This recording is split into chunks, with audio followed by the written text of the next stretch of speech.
Сәлем құрметті көрермен, бүгін сіздердің назарларыңызға Прочь фильмінің қысқаша сюжетін баяндап беретін боламын. Сіздерге жақсы қаралым тілеймін. Крис өте танымал фотограф, сөмкесін жинап жатыр. Өйткені оның сүйіктісі Роуз кейіпкерді бай ата-анасымен демалыс өткізуге көндірген еді. Ол көл жағасындағы керемет үй. Жол бойында ер адам сүйіктісіне қыздың туыстары оның афро-америкалық екенін біледі ме деп сұрап жатыр. Ол алаңдама деп жауап береді, өйткені оның әкесі қара түсті президент Обаманың 3-ші мерзімге қалуын армандаған. Яғни оның ата-анасы ешқандайда нәсілшіл емес. Ғашықтарды Роуздың ата-анасы қарсы алады. Олар тәжірибелі нейрохирург Дин мен оның әйелі Месси үйде психиатр болып жұмыс істейді. Қыздың анасы адамдарды гипнотерапиямен емдейді. Кейіпкер отбасының қара түсті үй күтушісі Джорджинамен кездеседі.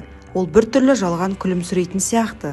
Содан кейін бағбан Волтер, ол да өз-өзін табиғи түрде ұстамайды.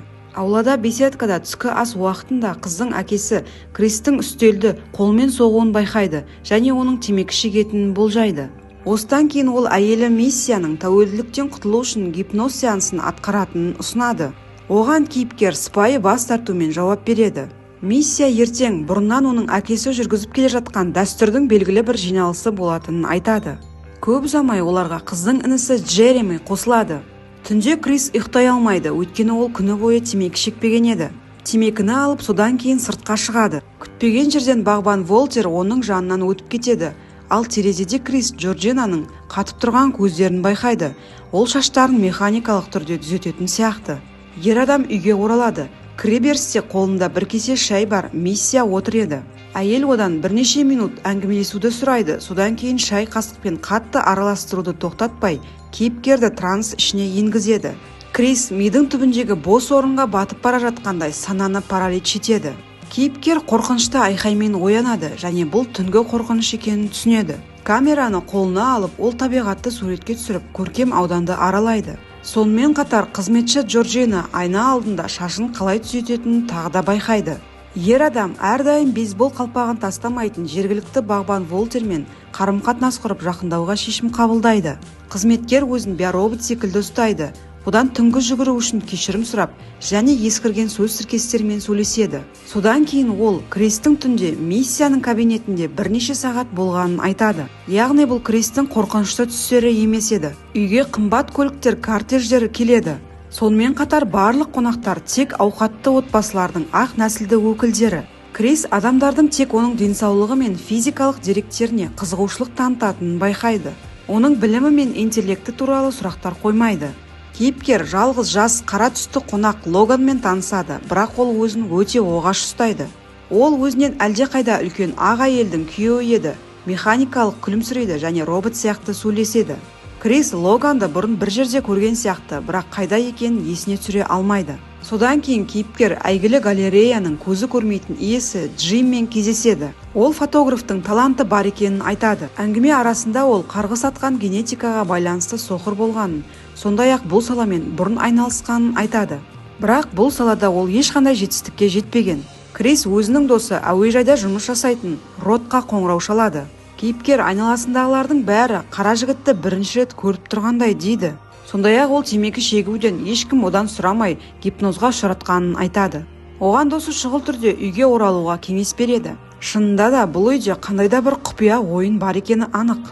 Крис қонақтарға қарай түседі. Содан кейін ол Логандарды суретке түсіруді шешеді. Камера жарқ еткеннен кейін қара жігіт қатып қалғандай мұрнынан қан шығады. Содан кейін ол Кристі көйлегінен ұстап алып, тез арада бұл жерден жоғал деп ашуланып айқайлайды. Ашуланған Логанды гипнозшы Миссия кабинетке апарады. Содан кейін ол өзінің табиғи емес, механикалық күлімсіреуімен анадан туғандай болып шығады. Роуз бен Крис не болғанын талқылау үшін көлдің жағасына қарай кетеді. Тәжірибелі нейрохирург Дин бұл камераның жарқылынан туындаған эпилепсиялық шабуыл екенін айтқан еді. Бірақ кейіпкер бұл мүлдем эпилепсияға ұқсамайтынын айтады. Жалпы ол осы жерден кетуді қалайтынын ескертеді. Өйткені барлық қонақтар оның физикалық жағдайын сұрап, қандай да бір зат сияқты бағалайды. Осы уақытта үйде біртүрлі аукциондар өтіп жатыр. Онда лотоның орнына Кристің суреті қойылған. Ең үлкен бағаны көзі көрмейтін Джим, танылмаған фотограф, бірақ танымал галереяның табысты иесі ұсынады. Ғашықтар заттарын жинау үшін үйге оралады. Крис Логанды бұрын көргеніне сенімді, сондықтан ол фотосуретті досына жібереді. Рот бірден оған қоңырау шалып, суретте және бала кезінен таныстары екенін айтады. Крис оны есіне түсіреді. Бірақ ол қазір өзін өте оғаш ұстайтын. Сонымен қатар ол өзінен 30 жас үлкен ақ әйелмен кездесетін. Сөйтіп тұрғанда ер адам Розаның бөлмесіндегі ашық шкафты байқайды. Онда ол өзінің сүйіктісінің суретін табады. Онда ол мүлдем басқа ер адамдармен түскен. Оларды тек бір нәрсе біріктіреді. Олардың барлығы қара нәсілділер. Соңғы фотосурет тіптен қатты қорқытып жіберді. Роуздың қазіргі бағбан Волтермен бірге түскен суреті еді. Ал екіншісінде қызметші Джорджинамен бірге. Яғни Диннің жұмысшылары оған ата-анасынан мұраға қалғаны туралы әңгімесі өтірік болып шықты. Роуз бәрін қақпанына түсірген екен. Крис шығуға тырысады, алайда оны есі ауысқан отбасы күтіп тұрған еді. Үйдің басшысы олардың жоғары нәсіл екендігі туралы ақылсыз теорияны қозғай бастайды. Батыр далаға шығуға тырысады, ал сол кезде Мисси шынаяқты қасықпен ұрады. Содан кейін Крис сал болып еденге құлайды. Сонымен қатар алаңдаған Рот досына ұялы телефонға қоңырау шалады. Дегенмен оған әр жолы автоответчик жауап береді. Содан кейін Рот Кристің оған Логан туралы фото жібергені есіне түсіп, ол туралы ақпаратты Гуглға тереді және көптеген жоғалған хабарландыруларға тап болады. Рот полицияға келеді, досының жоғалуы туралы әңгімелеп, жоғалған Логанның суретін көрсетеді. Содан кейін гипноз және жыныстық құлдық туралы өз нұсқасын ұсынады. Ал полицейлер жігітті күлкіге айналдырады. Рот тағы да Кристің ұялы телефонына қоңырау шалғанда телефонды Роза көтереді. Содан кейін ол онымен қатты ұрсып, 2 күн бұрын кетіп қалғанын айтады. Ал телефонын асығыс ұмытып кеткен екен. Крис қолына және аяғына былғары белдіктермен мықтап бекітілген күйінде оянады. Оның қарама-қарсы жағында теледидар бар. Ол экранда Роуздың марқұм атасы хабарламалары іске қосылады. Ол бұл хабарды көріп отырған адамның дені сау гендері бар екенін айтады. Сондай-ақ коагуланың белгілі бір процедурасы үшін таңдалған екен. Содан кейін экранда шай қасықтың қатты даусымен араластыратын қол пайда болады. Содан кейін Крис қайтадан өшеді. Біраз уақыттан кейін кейіпкер қайтадан есін жинағанда, теледидар қосылып экранда ессіз отбасы қонақтарының бірі аурухана төсегінде пижамада жатқан соқыр Джим пайда болады. Ол Кристің жеке басын трансплантациялауға дайындалып жатқаны туралы айтады. Яғни айтқанда, кейіпкердің өзі сананың тереңдігінде отырады және оның жас денесін қазіргі уақыттағы галерея иесі Джим иемденіп, оның көздерімен көреді. Бай адам әлемге Кристің көзімен қарауды армандайды. Ол ақыры сыншылардың жоғары бағасына ие болатын фотосуреттер түсіре алады. Содан кейін шайды қатты араластыратын қасық қайтадан пайда болып, Крис есінен танады. Доктор Дин Джимнің жеке басын Кристің денесіне ауыстыру процедурасына дайындалып жатыр. Оның үйдегі операциясына ұлы Джереми көмектеседі. Сөйтіп ол каталканы телевизоры бар бөлмеге әкеледі. Сөйтіп ұйқыда жатқан Кристі шешеді. Ол артына қарағанда Крис басынан сүйекпен ұрып жібереді. Сөйтсе, Крис өзіне орындықтың қаптамасынан құлаққап жасап, экрандағы шынаяқты көріп, гипноз жұмыс жасағандай түр көрсетеді. Ашуланған Крис қабырғалардағы өткір мүйізі бар бұғының басын жұлып алып, оны нейрохирург Диннің ішіне тығады.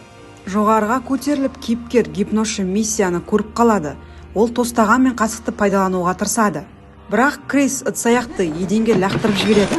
Содан кейін ол Криске пышақпен шабуыл жасайды, оның алақанын тесіп үлгереді. Алайда ашуланған Крис пышақты қолынан суырып алып, содан кейін оны азаптаушының денесіне сұғады. Батырды есік алдында оянған Джереми тұншықтыруға тырысады. Бірақ Крис есіктен тұтқаны жұлып алып, оның санына тығады. Содан кейін бас сүйегіне бірнеше рет соққы беру арқылы жігітті өлтіреді. Батыр көлікпен осы қорқынышты жерден шығып бара жатады. Кенеттен қызметші Джорджина көліктің дөңгелектерінің астына түседі. Батыр жараланған әйелді өзіне салып алады. Осы уақытта Роуз мылтықпен атып шығып, әже деп сыбырлайды. Сөйтсе, байғұс афроамерикандықтардың денесін ессіз отбасының ата-бабалары иемденген екен. Олардың біртүрлі мінез-құлықтары мен іс-қимылдары осыдан екен. Ал бағбан мен үй қызметшісі бас сүйегіндегі операцияда қалған тыртықтарын жасырады екен. Жатқан Джорджина өзіне келеді, Криске шабуыл жасайды, содан кейін олардың көлігі ағашқа соғылады. Қанға бөккен Крис өзінің бұрынғы сүйіктісінің атқан оғынан есін жияды. Бағбан Волтер, яғни ішінде Роуздың атасы, оны тұншықтыруға тырысады. Алайда Крис шынайы тұлғаны қалай сыртқа шығаруға болатынын есіне алады. Ол ұялы телефонды шығарып, жарқылды басқанда, содан кейін денені басқарған нақты Волтер Розаны атып тастайды. Ал екінші оқпен өзін өлтіреді. Жарықтар жыпылықтай бастайды. Содан кейін кейіпкер қолын көтеріп, досы жұмыс істейтін әуежайдың көлік қауіпсіздігі келеді. Содан кейін Рот жараланған Кристі өзімен бірге алып кетеді. Осымен кино аяқталады. Соңына дейін болғандарыңыз үшін көп рахмет. Каналға жазылып лайк басуды ұмытпаңыз. Келесі кездескенше.